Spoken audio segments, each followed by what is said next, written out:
Welcome to the REI Agent, a holistic approach to life through real estate. I'm Mattias, an agent and investor. And I'm Erica, a licensed therapist. Join us as we interview guests that also strive to live bold and fulfilled lives through business and real estate investing. Tune in every week for interviews with real estate agents and investors. Ready to level up? Let's do it.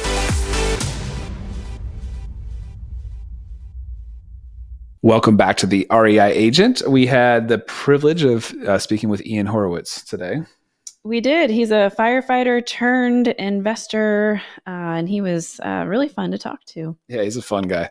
I think one of the overarching themes, which I say in the podcast here soon, is keep it simple, stupid. He likes to be very straightforward and not make things too complex and keep things easy to understand, which I think is a really benefit for everybody. Like, because I think oftentimes these syndication things seem so daunting, seem so big, seem so like I can't wrap my head around it. If people are confused, they don't act, right? Like they don't decide on something if they don't know what they're getting into. And if it's too complicated, then it's probably not something a lot of people want to get involved with.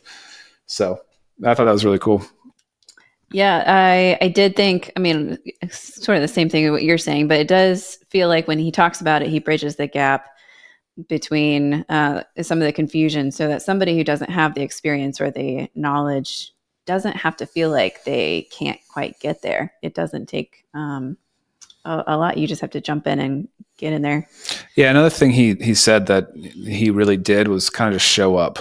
And I think that's been a reoccurring theme in a couple different podcasts that we've had. And something that I've just kind of been chewing on in the back of my head as you know, as time has gone on since that idea kind of sprouted itself. But there's a lot to that, just showing up. Like if you show up to the gym, like especially I'm going to argue a CrossFit class or just a class, if you show up, that's half the battle. Like you get in the door and then you're going to work out, even if you really didn't feel like it, even if you're scared or intimidated or whatever the case might be. Showing up is like a huge chunk of what you need to do.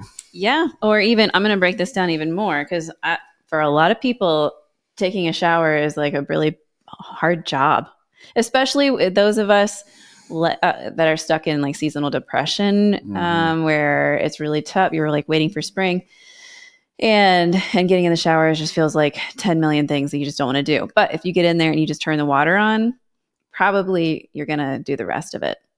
Show up. Yeah, no, I think one of the coaches mentioned show up and don't be attached to the outcome. And I've definitely know that to be true in the real estate sales space. Don't be attached to the outcome. I don't know. I mean, I guess that's probably true as well. Like if you're like in a fitness journey and you're really trying to lose weight or you're really trying to get stronger, et cetera, that can probably be discouraging if you're weighing yourself every day and it fluctuates or whatever. You might give up on that because you feel like you're not getting anywhere. But I think showing up and not being attached to the outcome is a really powerful message. Good one to kind of live by. Yeah, totally. But without further ado, we're going to get right into the show. Ian has a lot of experience in investing, and he's fun to hear. So without further ado, we got Ian Horowitz. Welcome back to the REI Agent. I am here with Ian Horowitz. Ian, thanks so much for joining us. Yeah, no, I'm definitely excited to be on. I wish it was a little bit warmer out, but we'll try to keep this episode nice and warm. So thanks. Yeah, I think we've been having some seasonal depression over here. I mean, this winter just keeps kind of coming back and kicking us. Mm-hmm. Yeah. We just talked about that earlier today. I don't know what the weather's done for you, but over here, it's like the snow, the report says it's going to come, and then we're not sure it's coming, and then it does, and the schedules have just been all over the place. Yeah, it's been nonstop cold. It's been snowing. I know you guys just got crushed south of us here. But yeah, dude, I'm ready. I'm ready for summertime. I would agree. A little seasonal depression going on, but either way, I don't think people need to hear about my problems. So yes, they do. That's why we're here. Yeah, no. So Ian, you're coming out of the Philly area. We're like 4 hours or so south of you. So we have some similar weather stuff happening for sure.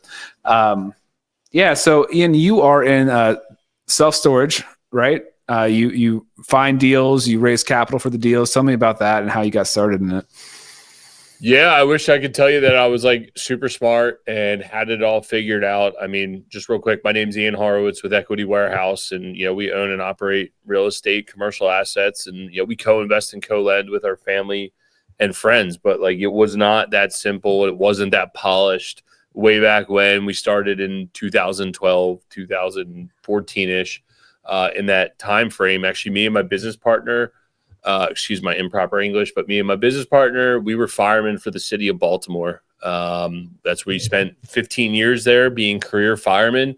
It's the only thing that we wanted to do. We dreamt about it. We graduated at 2000, 2001, 9/11, being a big city fireman's a thing then.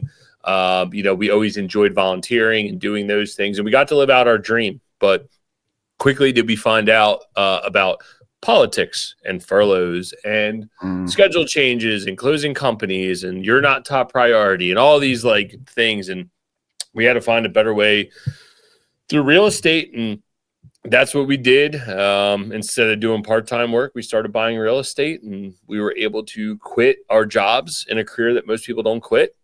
And we're able to be free and on our own today, where we syndicate real estate and put deals together for our friends and family. That's awesome. So, okay, so you didn't start with self-storage, or did you start there? No. I'm surprised. Yeah, no, I wish I was that smart, dude. Like I had just to give you guys like a picture, we get hired in Baltimore City. We literally worked where The Wire. If you ever watched The Wire, it's all true. Yeah. If you saw where all the riots happened, like that's where we worked. Like when the riots were going on, the CVS that was on fire was 5 blocks from my firehouse. Like that, like we were in the middle and in the thick of it. But that's what we wanted to do, right? Dude, my typical degenerate fireman, like my credit scores it was probably like 560. I owed a bunch of people money. I didn't know. So I was just grinding away, doing side work, doing all these different things. But there was one problem. We were working 2 10-hour days, 2 14-hour nights, 4 days off. Well, what would happen? I'd work my 2 10-hour days, go home. I'd work before my 2 14-hour night works, I would work side work all day. And then on my 4 days off, I would work all 4 days off. And I'm like, dude, my wife wants to have a family, thinking about having, kids. She wants to buy a house. She wants to start a family. She wants all these different things. Look, I'm not saying it's all her fault, but I wanted to do it too.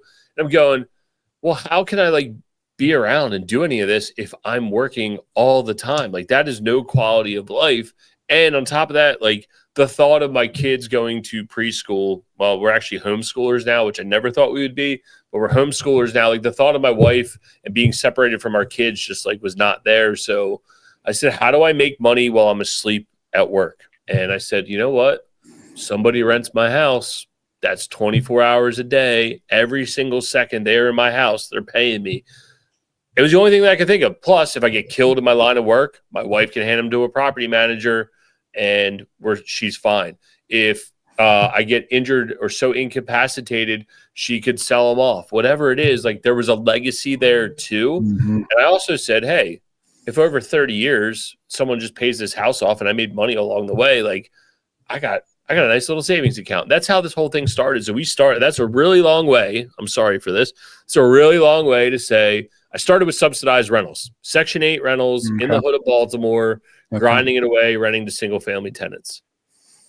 Yeah. Yeah. I mean, there's nothing wrong with that. I mean, that's a great, I've heard a lot about Baltimore. I've had clients and stuff come from there, and I've heard that there were a lot of opportunities, maybe of some revitalization and things happening. That may not be when you were doing this, but I've heard that here recently. I don't know. Do you still own property there? Yeah, we still own and operate real estate in Baltimore City, mostly single family.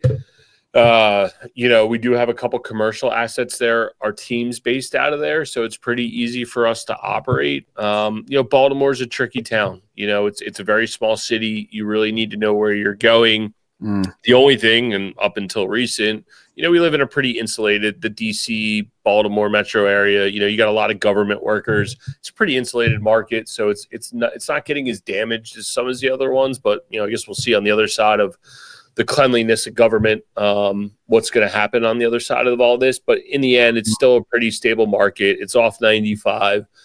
You just really, really, really need to know where you're going in and out of that city, but there's money to be made. There's money to be made anywhere, really. Yeah. Ian, I'm curious, you came from a extremely high stress environment from like being a fireman, especially with some of the stories you're talking about.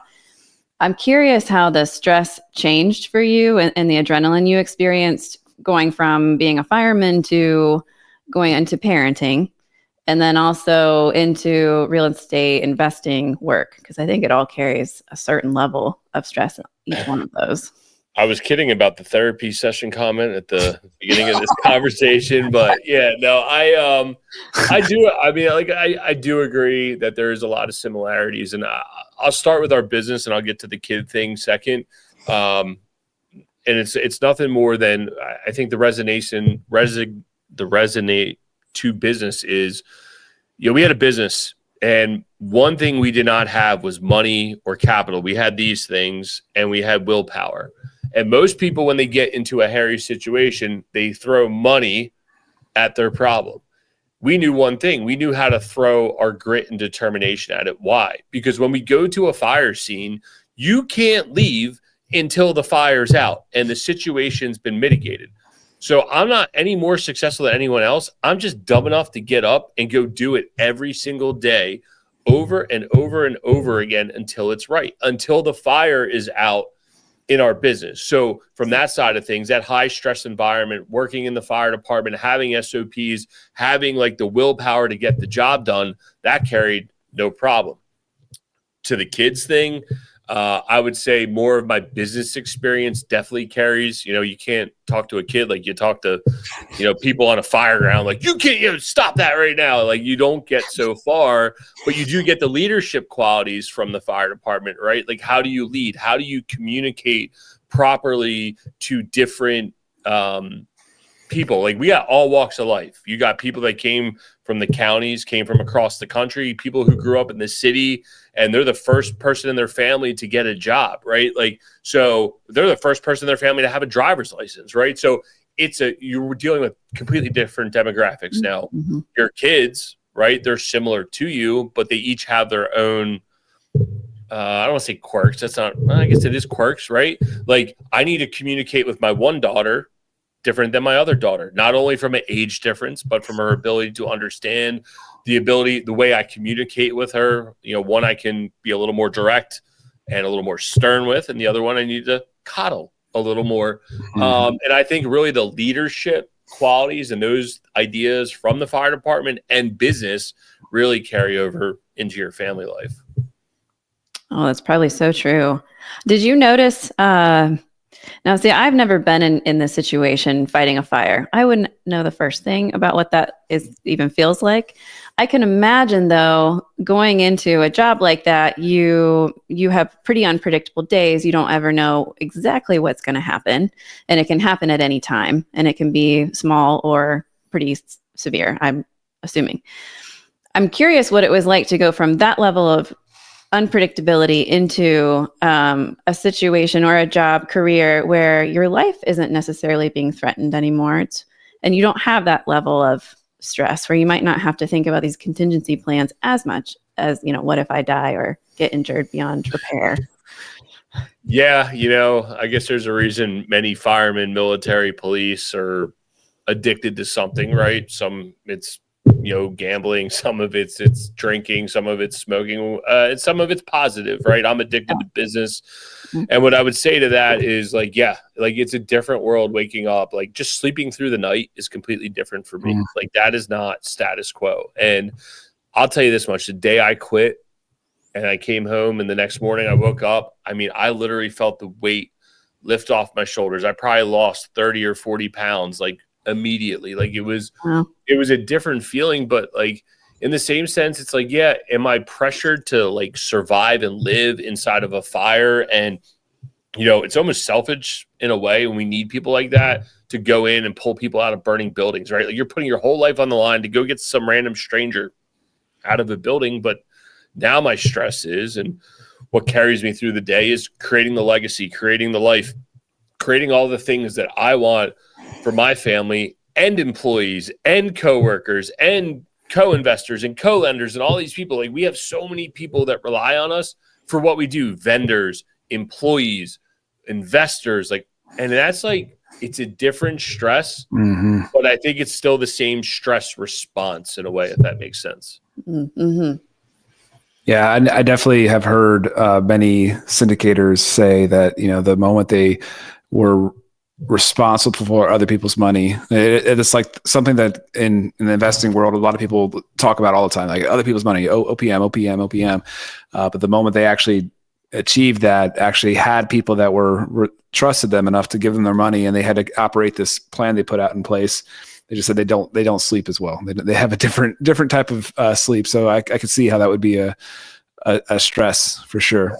It's a massive responsibility. And you're right. A lot of people are out there just telling other people's money. Yo, bro, like that's your friends and family, guys who I sit at the firehouse with. That's their, like, I don't want to say last $25,000, but they had to work so stupidly hard. I almost cursed. I apologize. So stupidly hard for that money to be able to invest it with you, dude. Like that money is more important than bank money, more important than my own money. That is the most important money. And yeah, it is a responsibility, and it is a massive stress. But if you're going to do it, like you better perform. Like you, okay. Hey guys, you want to invest with me? Sure. Like you're not Wall Street. Like if I lose your money, that ain't cool. Like if Wall Street comes and gives me money, I don't know. You guys are idiots. Like you're seasoned investors. You should have known that I wasn't going to perform, right? And I think too many people just hear the gurus spouting that off. Yeah, just go get people's money. Like that's no way to be. Yeah. Well, I mean, this may be a good segue to get into how you got into commercial real estate, specifically storage, and then we can get into kind of what we're talking about here with other people's money and investing in syndications. Yeah, there was a lot of grinding. I mean, I'm going to give you a short synopsis over a 10-year period. We grinded out a ton of single-family houses and really refined who and what we were. And we got to a point, we had a couple different business partners. One of them was a securities attorney, learned a lot from him, a lot of good things and bad things. And we got to a point where we had an opportunity to buy a 76-unit apartment building.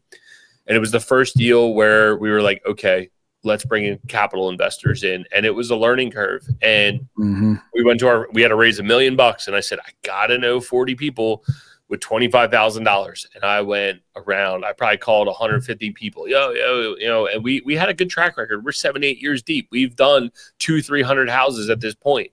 And we did that deal. And that was the dam that broke loose to allow us to syndicate and do more deals. And it's fun, it's exciting, it's stressful, it's all those things, but we were able to put that deal together. We were able to raise the $1 million. We were able to refinance that 16 months later, give people a great return, and the floodgates were open from there on. And there really is something about the law of doing your first deal. And that's really what took us down the road. And as we wanted to scale the quote unquote syndication business, we found that multifamily was really hard to chase down. It's a highly sought out after asset class. So we stumbled on storage, and we've done that, and we've grown a relatively big portfolio. We have 15 sites, a little over 600,000 square feet. It's been really good to us, and I'm excited to see where that continues to grow. Yeah, that's awesome. So we can, I'm going to give a little bit of context here. So that apartment deal, you were essentially, you were building it up, making it better, making it operate better, maybe renovating a little bit, getting rents higher, making the operating costs less, all that kind of stuff to be able to cash out, refinance, and you held the asset. Is that right? Yep. And that was kind of our pitch to our capital investors, because a lot of them are friends and family, right? Firemen, teachers, nurses, military. And we said, look, dude, we don't get opportunities and gals, dude and dudettes, I guess, I gotta be politically correct, right? But with that being said, it was like, hey, we as in like blue collar type workers don't get an opportunity to invest in deals like this. Right. Here's an opportunity that we're presenting you, and we're going to go out and execute it. And we're going to be, fiduciaries. And if we think it's best to hold on to this asset, we will. And if we think it's the best to sell at the end of our term, let's do that. And we hit it, kind of in the height of COVID, when things were just before things got too expensive to refinance it at a really good debt rate, very attractive. And we cleared well over 7 figures, and we quit our jobs. the next day. So those capital investors, someone put in 25 grand, they got back 32% in 16 months, right? Like that's a really good rate of return, you know, and just because we did that on that one doesn't mean it's guaranteed in the future, but hey, there's an opportunity. You need to be in the batter's box. You need to be swinging. You need to take your shot. So then they continued to have ownership after they got that, okay. So I want to just break that down to, what is also known as like the BRRRR strategy. If you're looking at it from a single family investing place, where somebody would find something that could essentially be flipped, right? At a single family, it's a house that needs renovations. They buy it at a discount because of its condition. They put money into it. They raise the value of it, and then instead of selling it and getting that, the equity that's built into the property from the work that's done, they are then refinancing it and keeping the equity in it, and getting all their cash back out. In that circumstance, you don't have to always get all your cash back, but you get what I'm saying. Well, that's the goal. Yep. So that's essentially what you did on a much bigger scale, and you're using other people's money. Other people are investing to help to raise all the capital needed to do it all, because it's a much bigger scale. And now, like you said, all these people that would have no opportunity probably to ever invest into an apartment building, might have been a goal, maybe not, but it's a cool opportunity for them now. Now have ownership in it, and they're not doing anything with it. They're not having to manage the tenants, fix the toilets, get any screening calls, anything like that, right? No, and they get all the tax benefit, and they don't lose this, right? Like you don't end up looking like me, and that's probably a good thing. But you got to remember something leading up to this. There's two things. This is what we were refining in our single family business: buying them, fixing them, placing a tenant, refinancing them, getting the most of our capital back. Like you said, sometimes you get all of it. Sometimes you get most of it. Sometimes you got to put a couple dollars in. But here's the thing. People do this with their stock portfolios all the time. What do they call it? Dollar cost averaging or dollar base, right? Like they're putting money in all the time. And people look at that. I'm like, well, it's the same thing as a stock. You put money in, you got it all back, and now you own it forever, free and clear. Your return's infinite. And so what if the next one you got $5,000 stuck, but you're getting $5,000 a year in cash flow? That's 100% rate of return every single year. Yeah. And you need to look at it as a portfolio. The other thing is, when we did this, we said, hey, most syndicators, they'll do something where they're like, hey, you guys own 80% of the deal, and then if we refinance it, we'll take you out. We'll change the metrics, and we'll make it 50-50 or 60-40 or some kind of goofy crap. We're like, listen, we're dumb firemen, so this is what we're going to do. We're going to own 65% of it. You're going to own 35% of it. We're going to do all the dirty work. We're going to sign all the debt. We're not charging any goofy fees, and we're going to do this deal. And that's it. That's how this is. And when we refinance, you own it long-term with us. You get the tax benefits. You get all the fun stuff with it. But if we sell it, you still get a 35% hit later. If we refinance and get a bunch of cash, you get 35% of that cash. So with that being said, yeah, it's not that we're like abnormal. It's just, I didn't understand the other way people did it. And I can't sleep with myself at night to be like, oh, I bought a deal for $5 million. I had all my friends put $1 million in so we could make it worth $10 million. And then I got to keep it because I refinanced it and I enjoy this thing. Like that's just use and abuse. Like, don't you want your friends and families to succeed with you? Because as they do, I'm so bad with saying is the rising tide floats all the boats or whatever. You know what I mean? Like, look at Warren Buffett. He made how many billionaires are in Omaha, Nebraska? He made all of his friends and family. And guess what? They're going to come back to you to say, hey, I got more money to invest. Like, why wouldn't you want your friends and family to be successful with you? I don't get it. So, but I guess that's why those people make more money than me. They're way more greedy, I guess, but I don't know. Well, okay. So let's give me an elevator pitch on storage. Why that's a great asset class to be on. No toilets. No consumer laws. You got lien laws. You can literally just overlock someone and boot them out the next day. And in the end, you're just dealing with a metal box. That is it. That is absolutely it. Someone has decided to rent a 5x5 or a 10x10 metal box from you.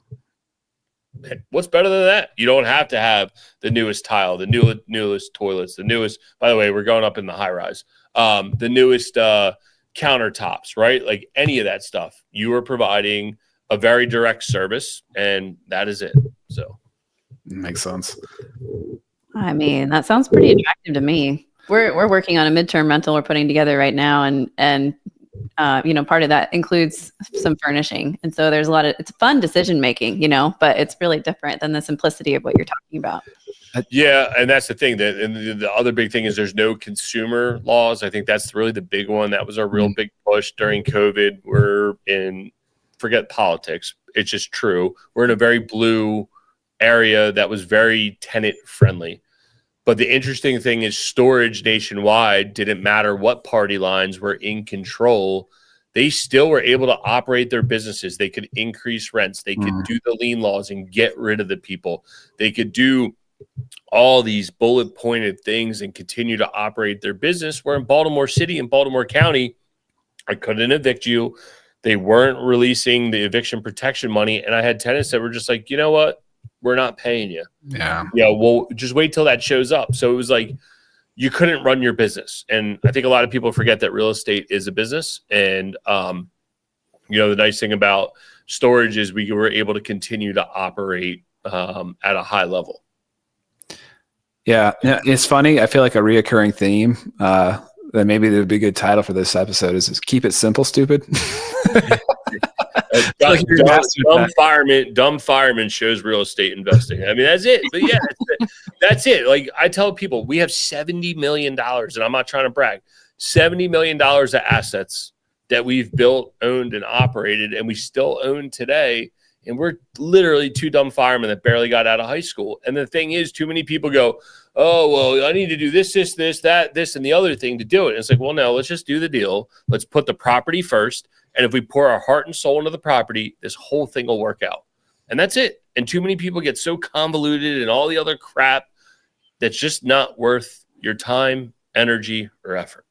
I love it. Wow. Okay. So if you had to list, your top 3 things in your life right now that carry the most stress, including personal and business life, what would those be? I mean, I'm not gonna lie. I don't know what other guests say this, but kids, like straight up, I got 2 girls. That's probably my top primary concern. The second concern or stressor in my life, I would probably say is, the growth and trajectory of our business. We've climbed, you hear people, oh, you like I just said, $70 million of real estate. Like, yeah, I kicked your coverage. You did this, you did that. And like, you start to gut check yourself to be like, yo, am I who I say I am? Are we supposed to be in this position? What does that look like? And then I'd say the final stressor is, we got a lot of people counting on us. Like, that's really important to me, that network, the friends and the family. But, if I could go back to the number one stressor, there's probably more pain points off of that is, I got 2 girls. I remember sitting in the ultrasound for the first one, and she's like, you're having a girl. And I was like, so dead set on having a boy. And I must have had a long face. And the ultrasound tech, she comes up to me and she's like, girls play sports. I said, I ain't worried about sports, dude. Like that, I'm like 15 to 25. Like my brain is like gone haywire. But just making sure you're doing the right thing. Like that's that's the common stressor. Like we're like I said, we homeschool. Am I doing the right thing? We do all these food and health things and got the gardens and all this other. Am I doing the right thing? Like you just don't know. It's weird, man. I don't know. I was like, I know I'm on your show, but I almost want to ask like what your stressors are because I don't know if I'm the only insane person here. Dude, we definitely feel that. Actually, this morning we were just kind of talking, and I was like, can we just name it? Like, it's really hard. Yeah. Parenting these kids is just really hard. Sometimes it's like, and we've been cooped up a lot with the weather and school closings and that kind of stuff, and not able to get out and do things. And we're just like, it's just hard. Yeah. No, I think our 3 would be very similar to yours. We have 3 kids, 8, 5, and 2, 2 girls and a boy. And parenting is extremely challenging. And what we were talking about this morning too is trying to communicate with each other is extremely challenging because of the crazy schedules we work, because neither one of us have a 9-to-5 job because we're both self-employed, we're investors, he's a real estate agent. And so just trying to talk to each other and parent and do business and, answer all the questions that need to be answered. And just, what the business is going to look like in the next couple of years. It's all very similar. I totally agree with you. Yeah, I think a lot of people and it's like, well, why would you want to go work for yourself? It's like, you know what? I'd rather have all these stresses than risking everything I'm doing with an employer that might go out of business. Like I worked for a city that is like a step above Detroit, and pension funds are going bankrupt across the nation. And I'm like is this really what I signed up for? Like, it's cool. Like I love the adrenaline rush, but in the same sense, like I think there's more to me to go out and like really make my own way. And I think making the own way and having those stresses, like I think there's something about like the fortitude that it takes, being able to show your kids that you can deal with the stress. And like, look, I get it. We all yell. I got 10 and 6, and it's just like I can't believe I yelled and I feel bad. And we talk about it, and it's just like you try not to. The worst thing about I'll just say it. The worst thing about kids is disciplining the you out of your own kid, because you're like, oh, that's pretty funny, but you can't do that yet. And it's funny, but it's like I'd rather work for myself. I'd rather be able to sneak out for lunch or blow the day off to go enjoy that one day than have to stress about working for an employer that I don't know if I have my job the next day. So, 100%. I'm gonna shift gears real quick. Ask you about how you all operate with. Do you do accelerated depreciation? What's that look like with storage as compared to like I'm familiar with mobile home parks, familiar with apartments. What's that look like for storage? Yeah, the accelerated depreciation. There's a lot of good things, especially when you get into the climate control units, because like you got the exterior shell of the building, but then you got all the units inside, which become equipment. Accelerated depreciation, all those fun things. So storage is actually a pretty good one to do accelerated depreciation on. I haven't touched, we did it there for a minute. But with the syndications, you need to be careful, because if your disposition is to sell at the end, there is a recapture. There are a few things that you need to be aware of. So we did do it for a minute when it was at 100%. We did one at 80%. I think, are we down to 60? I don't know. Hopefully Uncle Donnie brings it back, but I guess we'll see what happens. Or maybe we don't have to worry about taxes here in the very near future. But with all that being said, we look at it on a case-by-case basis. What's the disposition of the property? How does it benefit the investors? Because you're a real estate professional, but if Erica was to just invest by herself, well, she's not a real estate professional. And if she makes more than the AGI, she might not be able to use these accelerated losses. So am I spending my capital investors' money so I get the benefit? Or is there enough people that are benefiting it from that can use this accelerated appreciation? So things you need to be worried about. And again, I never thought these would be the problems that I get to enjoy. So. Yeah, just a little clarity there too. Is just being a real estate designated professional, you do get to write off more in situations like that. So like you could write off your earned income a lot more than somebody who was not a real estate professional designation. So that's part of what you're talking about. One of the cool things potentially with syndications is you have that opportunity that you may not if you're just buying a traditional rental. You're probably not going to go through the process of making an accelerated depreciation, et cetera. Well, I'll give you a little caveat to that. The company that we use, they suggest anything over $200,000 of like an ARV. It's worth taking a look at, because we do have a couple single family rentals that we did do, and it was a nice little benefit, because the rentals that we're not going to sell, we're probably going to keep for a very long time. I'll give them a shout out, CSSI. They've been really good. They're based out of Baton Rouge. You send them the information, they'll take a look at it, and if they think it's worth it, they'll give you an upfront estimate. It's a little hard to understand at first, but there is a chance that some of your single family rentals are worth capitalizing. It's not just reserved for residential or commercial assets. So Airbnbers are a good one for it. So, but there's also some lines you got to toe on that, but yes. Yeah, so all that to say is that it's really, syndications it can be a really great way to way more passively invest than buying rentals yourself if you're in the limited partner side. And you can diversify too. Like, I think it's an interesting idea if you do want some of your own portfolio, if you do want to invest in some of your single family in a market you really understand, you could then invest somewhere else. So you don't have to know anything really about, well, you should do your due diligence and understand the operators, understand the deal. But I could invest with you, for example, and get into self-storage without having to really understand how to make a successful self-storage business. Yeah, that's right. The biggest thing, you're changing your bet, right? You're changing your bet from the horse to the jockey, right? And that's the question. If you understand, okay, I like horse racing, sure, and I'm not a better of horse racing, but you like horse racing, you like the ponies, they look pretty. Okay, self-storage is a pretty pony. Well, now which jockey do I like that makes me feel comfortable that my investment's going to be safe? What's your track record? What does this look like long term? Give me some information. And I think, that's what people miss out on. And then you need to actively manage your investment. And that could be in single family real estate. If you've hired a property manager, you're managing the manager. If you've given money to me, your job is then to manage me. And if you're investing in your own deals, your job is to manage yourself to make sure that your deals perform. And I think a lot of people lose sight of that and just say, hey, I put money into this deal and it's magically going to be worth more tomorrow. And, you got to remember why you're doing this. You've created your own little family office and you're trying to grow that. So. Yeah, I love it. Mm-hmm.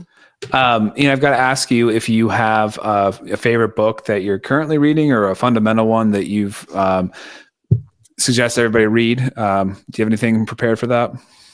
I do. I went and dug it out. I like to keep it on the desk, but my favorite book's right here, Atlas Shrugged, Ayn Rand. I didn't read it in high school. That really wasn't on my career path, but I read it right around the 2020 election, and it's how a book from the 40s is still relevant today, talking about producers and the people who are trying to beat the system and how too many people are trying to beat the system. The producers just give up because it's not worth their time. And it's a great reminder of why you should be in business and you should be producing and hopefully, again, make everybody around you better and want to get out there and work and want to get out there and do things. And it's a great alternative to the block and tackle type books. Like, I got Dan Martell up there, Buy Back Your Time. Like, it's a great block and tackle book, but you can only read so many. Every once in a while, you need to expand your mind. And this one was like a good, is it fiction? Fiction, right? Yeah, a fictional story that has like true underlined tones that are really cool. And I enjoyed it. The guy who I co-host my podcast with, we read it together. We do that a lot with books, and it was like good to just share the thoughts and get his view on it and that I was getting. And it's just a really good book, man. I love that. That's awesome. We have not heard that one before. And I got to say too, man, that doesn't sound like a simple dumb fireman book. It's not. And when I got to it, it was like a 60-hour listen. I mean, this little tiny print book is it's over 1,000 pages and the print's tiny. That's right? Tiny print. But the storyline is so good. It was like a soap opera every day. I get in the car, I'm like going to the gym. I'm like, let me get a half hour in, but it's good and it's interesting. And it's just like, man, like it's a little confusing at first, but if you stick with it and get through it and listen to it, it's like, wow, man, like, is this what's going on? I'm listening to when Trump and Biden are going at it and you got, people are trying to beat the system with whatever was going on with COVID and getting all this free money and all. It's like, it was just such a relevant story. And this thing was written in the 40s, like the original, awesome. 57. She wrote this one in 57. And it's just crazy to think that this thing lasted 70 years and it's still relevant today, so. Oh, I love it. That's so cool. Great. Really good. Yeah. Thanks for sharing that. So if people are interested in following you for more, or to reach out to you about maybe a future deal, is there a way for them to follow you? Yeah, best place is just check out Equity Warehouse. We're on all the social sites. I communicate the most on Instagram, equity_warehouse. With that being said, equitywarehouse.com. You can check out case studies on how we co-invest and co-lend with our friends and family. If you want to learn more about what we do, put your email in there. I'm not going to spam you. I don't have a bunch of spam emails that come out of it, but I will notify you when we have deals, and you can check it out. And here's the thing, whether you want to invest with me or somebody else, it's just a great way to look at deals. Yeah. Start underwriting them, start learning about them. And even at that, if you want to run your own deal, it gives you an idea of maybe how you should structure it and set it up. So yeah, it makes a lot of sense. I love it. Right. Yeah. Hey, Ian, thanks so much for being on the show. It's been a really good conversation. Yeah, I appreciate it. It's been fun. I'm going to have to Venmo you for the therapy session. And This one's on me, Ian. All right. That's how they get you guys. I just want to let you know. I'm sucked in. So. First one's free. Yeah, that's right.